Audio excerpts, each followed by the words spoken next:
നമസ്കാരം. കേരളത്തിൽ BJPക്ക് ഏറ്റവും അധികം സ്വാധീനമുള്ളത് തിരുവനന്തപുരം, കാസർഗോഡ്, പാലക്കാട് ജില്ലകളിലാണ്.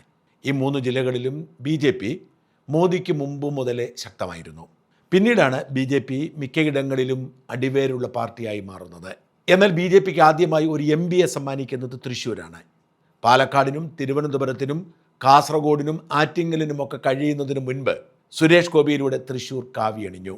ഇത് വാസ്തവത്തിൽ കേരളത്തിലെ BJP നേതൃത്വത്തിൻ്റെ മെച്ചമായിരുന്നില്ല. രാജ്യം മുഴുവൻ പിടിച്ചെടുക്കാനുള്ള മോദിയുടെയും അമിത്ഷായുടെയും കൃത്യമായ നീക്കങ്ങളുടെയും ബുദ്ധിയുടെയും പരിണിത ഫലമായിരുന്നു. കേരളത്തിൻ്റെ പ്രത്യേകതരം സാമൂഹിക ശാസ്ത്രം മനസ്സിലാക്കിക്കൊണ്ട് സുരേഷ് ഗോപി എന്ന ഒരു പരീക്ഷണ വസ്തുവിനെ തൃശ്ശൂരിൽ കൊണ്ട് ഇറക്കി വിട്ടത് മോദിയും അമിത്ഷായും ചേർന്നാണ്. അത് ഒരു ദിവസത്തെയോ ഒരു വർഷത്തെയോ അധ്വാനമായിരുന്നില്ല, ദീർഘകാലം നീണ്ട ഒരു പദ്ധതിയുടെ ഭാഗമായിരുന്നു. ആ പദ്ധതി വിജയിച്ചപ്പോഴാണ് കേരള രാഷ്ട്രീയവുമായി ഒരു ബന്ധവുമില്ലാത്ത രാജീവ് ചന്ദ്രശേഖരെ കേരളത്തിലെ BJPയുടെ പ്രസിഡന്റാക്കി നിയോഗിച്ചത്. മോദിക്കും അമിത്ഷായ്ക്കും കേന്ദ്ര BJP നേതൃത്വത്തിനും അറിയാം എങ്ങനെയാണ് കേരളത്തിലും താമര വിരിയിക്കേണ്ടത് എന്ന്. ഇതിൻ്റെ തനി ആവർത്തനത്തിൻ്റെ സൂചനയാണ് ഇന്നലെ തിരുവല്ലയിൽ കണ്ടത്. കേരളത്തിൽ ഇക്കുറി BJPക്ക് വലിയ വിജയപ്രതീക്ഷയുണ്ട്. എന്നാൽ ആ പ്രതീക്ഷയുള്ള 10ഓ 20ഓ മണ്ഡലത്തിൽ പെടില്ല തിരുവല്ല. ഇക്കഴിഞ്ഞ ലോക്സഭാ തെരഞ്ഞെടുപ്പിലായിരുന്നു കേരളത്തിൽ BJP ഏറ്റവും മികച്ച പ്രകടനം നടത്തിയത്. അങ്ങനെ പ്രകടനം നടത്തിയ 10ഓ 30ഓ മണ്ഡലങ്ങളിൽ പെടില്ല തിരുവല്ല. എന്നിട്ടും പ്രധാനമന്ത്രി നരേന്ദ്രമോദി ഇന്നലെ ലാൻഡ് ചെയ്തതും അഭിനന്ദിച്ചതും എൻ്റെ സുഹൃത്താണ്, എന്നോടൊപ്പം വർക്ക് ചെയ്യുന്നു എന്ന് പറഞ്ഞ് ആദരിച്ചതും തിരുവല്ലയിലെ സ്ഥാനാർത്ഥി അനൂപ് ആൻ്റണി ജോസഫിനെയാണ്. കേരളത്തിൽ ഒന്നിലധികം ഇടങ്ങളിലെ യോഗങ്ങളിൽ മോദി പങ്കെടുക്കുന്നുണ്ടെങ്കിലും തിരുവല്ലയിലെത്തുക, തിരുവല്ലയിൽ വെച്ച് അനൂപ് ആൻ്റണിയെ ചേർത്ത് പിടിക്കുക, അനൂപ് ആൻ്റണി തൻ്റെ ദൗത്യം ഏറ്റെടുത്ത് ജീവിക്കുന്ന ആളാണ് എന്ന് പറഞ്ഞ് അനൂപൊക്കെ ഇരുന്നിടത്തേക്ക് പോയി കയ്യിൽ പിടിച്ചുയർത്തുക എന്നൊക്കെ പറയുന്നത് ചെറിയ കാര്യമല്ല. ഓർക്കണം, വേദിയിൽ ആലപ്പുഴ, പത്തനംതിട്ട ജില്ലകളിലെ അനേകം സ്ഥാനാർത്ഥികളുണ്ടായിരുന്നു. എന്നാൽ മോദി കൃത്യമായി പറഞ്ഞതും കൃത്യമായി അടയാളപ്പെടുത്തിയതും കൃത്യമായി പരസ്യ പിന്തുണ പ്രഖ്യാപിച്ചതും ഒരാൾക്ക് മാത്രമാണ്, അനൂപ് ആൻ്റണി ജോസഫിന്. വാസ്തവത്തിൽ മോദിയുടെ ഇന്നലത്തെ കടന്നുവരവും പ്രസംഗവും തിരുവല്ലയിൽ അനൂപ് ആൻ്റണി ജോസഫിന് ഉണ്ടാക്കി കൊടുത്തിരിക്കുന്ന എഡ്ജ് ചില്ലറയല്ല. കേരളത്തിൽ BJPക്ക് വിജയസാധ്യതയുള്ള മണ്ഡലമല്ല തിരുവല്ല. പക്ഷേ തിരുവല്ലയെ ഇളക്കി മറിച്ചുകൊണ്ട് അനൂപ് ആൻ്റണി ജോസഫ് എന്ന സ്ഥാനാർത്ഥിയെ കൃത്യമായി മോദി പ്ലേസ് ചെയ്തു. നോക്കൂ, മോദി പറഞ്ഞത് എന്താണ്?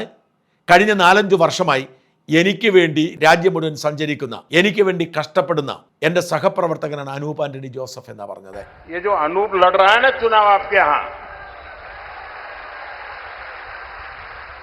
ये पिछले 5 साल से मेरे साथ काम करता है और देश भर में घूम करके चीजें खोज करके लाता है। यानी एक प्रकार से मेरा डेडिकेटेड साथी रहा है। एक प्रकार से ऐसे कामों के लिए वो मेरा बायां हाथ बन गया है। और कभी भी शायद यहां भी लोगों को पता नहीं होगा कि अनूप मेरे साथ इतने सालों से है, कभी बोलता नहीं है और मैंने इसकी शक्तियों को जाना है। चुपचाप काम करना, अपने काम के लिए दिन रात जुटे रहना। मैंने ऐसा नौजवान मुझे मिला, मेरा बहुत काम हो गया। लेकिन मैंने देखा कि जब केरलम को इस नौजवान की सेवाओं को फायदा होगा तो मैंने कहा मेरा भले ही नुकसान हो जाए, लेकिन मैं आज अनूप को आपको सुपुर्द करने के लिए आया हूं.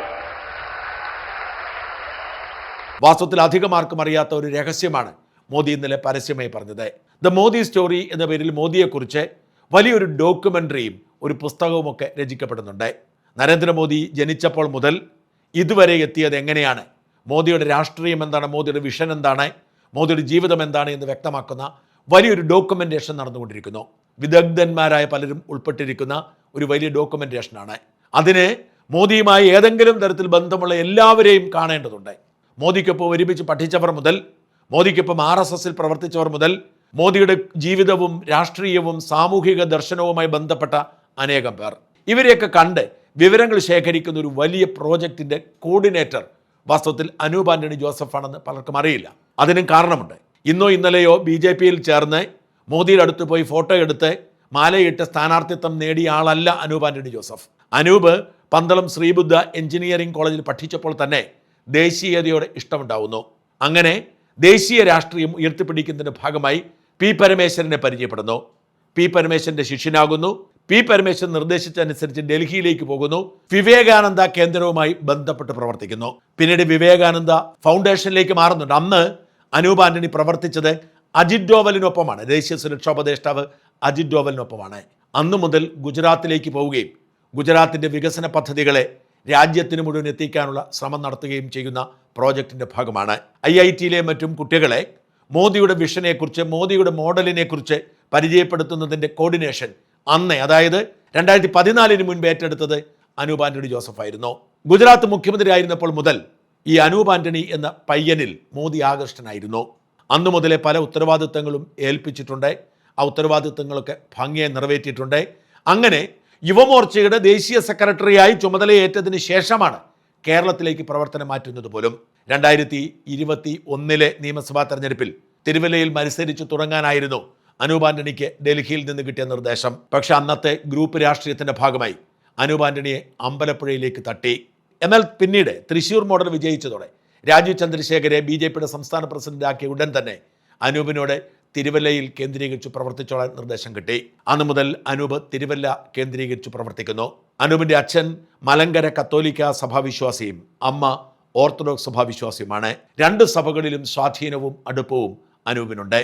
ആ ബന്ധങ്ങളും മാറ്റത്തെ പ്രതിനിധാനം ചെയ്യുന്നതുമാണ് അനൂപ് ആന്റണി ജോസഫിൻ്റെ പ്രത്യേകത. ഞാൻ അനൂപ് ആന്റണിയുടെ ഒരു ബ്രോഷർ പ്രേക്ഷകരെ കാണിക്കാം. മറ്റെല്ലായിടത്തും ഒരുപാട് നോട്ടീസുകൾ അടിച്ച് വിതരണം ചെയ്യുന്നുണ്ടെങ്കിലും തിരുവല്ലയുടെ ഡബിൾ എഞ്ചിൻ മാസ്റ്റർ പ്ലാൻ എന്ന് പറഞ്ഞ് കൃത്യമായ ഒരു മാസ്റ്റർ പ്ലാൻ ഉണ്ടാക്കി ആ മാസ്റ്റർ പ്ലാൻ വിശദമായി വരച്ചു തീർത്താണ്.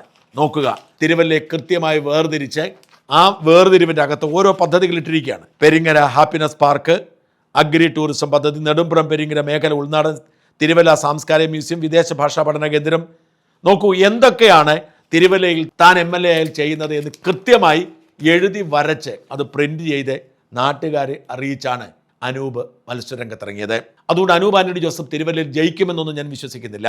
കേരളത്തിൻ്റെ രാഷ്ട്രീയ മനസ്സങ്ങനെയാണ്. എത്ര മിടുക്കനാണെങ്കിലും BJP-കാരനാണെങ്കിൽ അല്പം ഒന്ന് അറച്ചു നിൽക്കുന്ന, മടിച്ചു നിൽക്കുന്ന രീതിയുണ്ട്. പതിയെ പതിയെ അത് മാറി വരുന്നുണ്ട് എന്നത് സത്യമാണെങ്കിലും കേരളത്തിന് ഒരു മടുപ്പുണ്ടാവും. പക്ഷെ തിരുവല്ലയിൽ വലിയൊരു പൊളിച്ചെഴുത്തിന് തുടക്കമിടും എന്ന് അനൂപ് വിശ്വസിക്കുന്നു. മോദി കൂടി അവിടെ എത്തി സാക്ഷ്യപ്പെടുത്തിയതോടെ നിഷ്പക്ഷമായി ചിന്തിക്കുന്നവർ, രാഷ്ട്രീയത്തിനപ്പുറത്തേക്ക് മനസ്സുയർത്താൻ കഴിയുന്നവർ അനൂപിന് വോട്ട് ചെയ്യും എന്ന് പ്രതീക്ഷ BJP ക്യാമ്പിലുണ്ട്. അഥവാ ഇക്കുറി വിജയിച്ചില്ലെങ്കിലും അങ്ങനെ തീർത്ത് പറയാനൊന്നും കഴിയില്ല. കാരണം തിരുവല്ലയിലെ MLA ജനം മടുത്തു കഴിഞ്ഞു. 25 വർഷമായി തിരുവല്ലയ്ക്ക് ഒരു MLA ഉണ്ട്. UDF-ന്റെ സ്ഥാനാർത്ഥി നല്ല മികവ് കാട്ടുന്നുണ്ട്. പക്ഷെ അഥവാ ഇക്കുറി ജയിച്ചില്ലെങ്കിലും അനൂപ് ആന്റണി ഉണ്ടാക്കുന്ന ഒരു ഓളമുണ്ട്, ചില ചിന്തകളുണ്ട്, ചില ചർച്ചകളുണ്ട്.